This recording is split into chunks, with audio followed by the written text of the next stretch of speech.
देखो जो भी कहो, लेकिन आदित्य धर की जो टाइमिंग है ना वो बहुत सही है।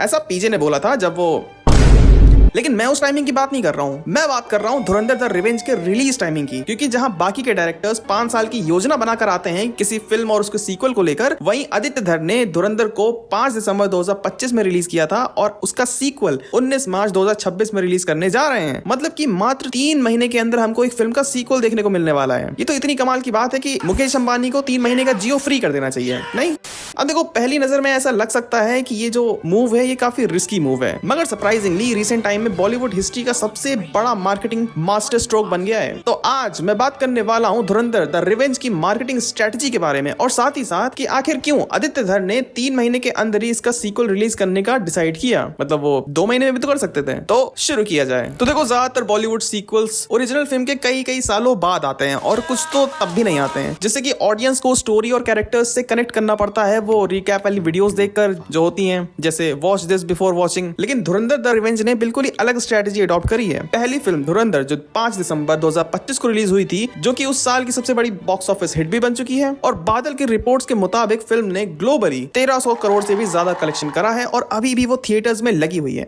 इसका मतलब ये है कि ऑडियंस को अभी भी कैरेक्टर्स और स्टोरी लाइन अच्छी तरह से याद है, और इतनी वीडियोस देख ली है धुरंधर के ऊपर कि अब तो हम आदित्य धर से ज्यादा जानते हैं धुरंधर के बारे में। और वो लोग जिन्होंने ठंड की वजह से धुरंधर थिएटर्स में नहीं देखी थी, अब वो स्ट्रीमिंग प्लेटफॉर्म पे देख सकते हैं। और इस फ्रेंचाइज का वर्ड ऑफ माउथ अभी भी हो रहा है। अभी कुछ दिनों पहले ही मैंने अपने दोस्त को कन्विंस करा है धुरंधर द रिवेंज के लिए। कह रहा था कि उसके एमबीबीएस के फाइनल एग्जाम चल रहे हैं। मैंने बोला कि तुम डॉक्टर अगले साल भी बन सकते हो, मगर धुरंधर द रिवेंज अगले साल नहीं आएगी। और सबसे इंपॉर्टेंट बात कि पॉप कल्चर में अभी भी इसकी बात हो रही है, जिसका एग्जाम्पल ये चलती फिरती वीडियो है। और सबसे ज्यादा हैरान है एग्जिबिटर्स, वो समझ नहीं पा रहे हैं कि मूवी और उसका सीक्वल दोनों एक ही टाइम पर थिएटर्स में रन कर रहा है। और जैसा कि धुरंधर का सीक्वल अब बस कुछ दिन ही दूर है, तो लोग क्या कर रहे हैं कि वापस से जाकर धुरंधर देख रहे हैं थिएटर्स में, जिससे कि कंबाइंड बॉक्स ऑफिस कलेक्शन में कुछ नहीं तो 7 करोड़ का बूस्ट तो मिल गया होगा। और इस स्ट्रेटजी का फिल्म की प्रमोशन में ही तुमको इम्पैक्ट दिख रहा है। पहली फिल्म के टाइम पर टीम ने काफी पैसा खर्च करा था, काफी एफर्ट्स डाले थे, जैसे कि फर्स्ट लुक टीजर आया, फिर ट्रेलर आया, फिर सॉन्ग आया, इवन इवेंट्स भी हुए थे उसको लेकर। बट सीक्वल के टाइम पर लोगों को लिटरली हाथ जोड़ने पड़े कि भैया 2 हफ्ते बचे हैं, अब तो ट्रेलर दिखा दो, क्योंकि अब सिचुएशन बदल चुकी है। अब फिल्म ने मार्केट बना ली है, अब उसके धुरंधर फैंस बन चुके हैं। अब मेकर्स को कोई नई ब्रांड नहीं लॉन्च करनी है, जो ऑलरेडी सक्सेसफुल ब्रांड है बस उसको एक्सपैंड करना है। और इसी वजह से इन लोगों ने कोई बहुत ज्यादा एक्सक्लूसिव कंटेंट दिखाया भी नहीं है। याद है पहला टीजर धुरंधर 1 से ही उठा के उन्होंने डाल दिया था। इतनी बेसब्री से मैं उस टीजर का वेट कर रहा था, और जब वो आया तो मैंने सोचा यार ये तो मेरे घर पे पड़ा था। धुरंधर ने जो मार्केटिंग करी थी उसकी वजह से आज उसके सीक्वल को इतना फायदा मिल रहा है।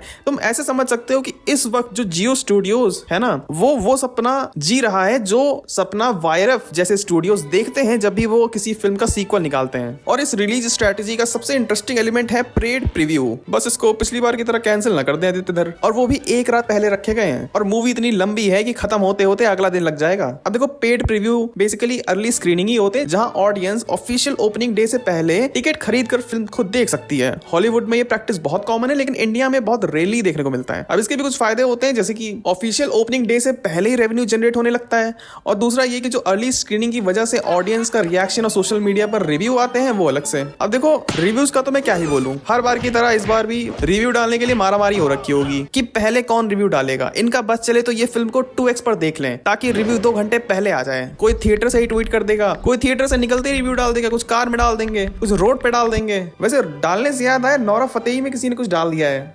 और देखो धुरंधर द रिवेंज के केस में वर्ड ऑफ माउथ भी अच्छा ही होगा, बस वो माउथ अनुपमा चोपड़ा और सुचित्रा त्यागी का नहीं होना चाहिए। और धुरंधर की हाइप कब क्या ही बोलें, सिर्फ प्रीव्यू शोज के लिए 1 घंटे के अंदर लगभग 7,500 टिकट सेल हो गए। ट्रस्ट मी, बादल ने खुद गिने। इतना मिल्क तो इंडिया ने अमूल को नहीं करा होगा जितना कि धुरंधर को कर दिया है।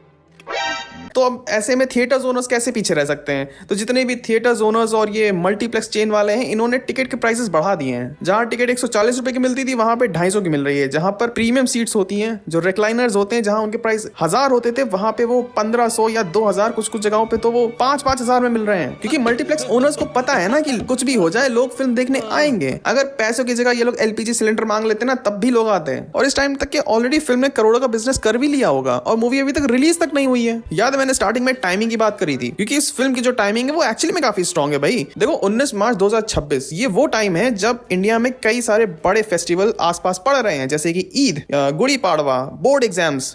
और हम सब जानते हैं कि फेस्टिवल में थिएटर्स की अटेंडेंस फुल होती है क्योंकि फैमिली ग्रुप सब मिलकर थिएटर जाते हैं मूवी देखने के लिए, और इसीलिए इस मंथ में इतनी सारी मूवीज लगी हुई थी रिलीज होने के लिए। बट जब धुरंधर आ रही थी तो फिर धीरे धीरे सब पीछे हो गए। 10-12 फिल्म तो ऐसे ही पोस्टपोन हो गई हैं, इंक्लूडिंग टॉक्सिक। मतलब हार गया आपका हीरो? हाँ, हार तो गया पर। तो अब अगर देखा जाए तो धुरंधर द रिवेंज का नॉर्थ इंडिया में थिएटर्स पर वही पकड़ होगी जो रहमान डकैत की लियारी में थी। और अब तुम जैसा कि देख ही रहे होगे कि सब ने धुरंधर को मतलब मेन स्ट्रीम बना दिया है। मैंने अभी कुछ दिनों पहले ही देखा था कि आलिया भट्ट धुरंधर द रिवेंज के टीजर को अप्रिशिएट कर रही थी। पगलाई हुई है वो तो। मुझे लग रहा है कि कुछ दिनों में अपना नाम आलिया भट्ट से आलिया धर कर लेगी। वैसे ठीक ही हुआ, मतलब बढ़िया ही है। और इसी के साथ साथ इनके ऊपर पहला केस भी हो चुका है। तुम लोगों ने सुना ही होगा, वो पोस्टर को लेकर थोड़ा सा लोगों की रिलीजियस सेंटीमेंट हर्ट हो गए। कोई बात नहीं, पोस्टर बदल दिया जाएगा। पर क्या कभी तुमने सोचा कि आखिर आदित्य धर ने धुरंधर के सीक्वल को इतनी जल्दी रिलीज करने का डिसीजन क्यों लिया? अब देखो, मेरे हिसाब से मेरा ऐसा मानना है कि उनकी फिल्म है, वो चाहे जब चाहे तब रिलीज कर सकते।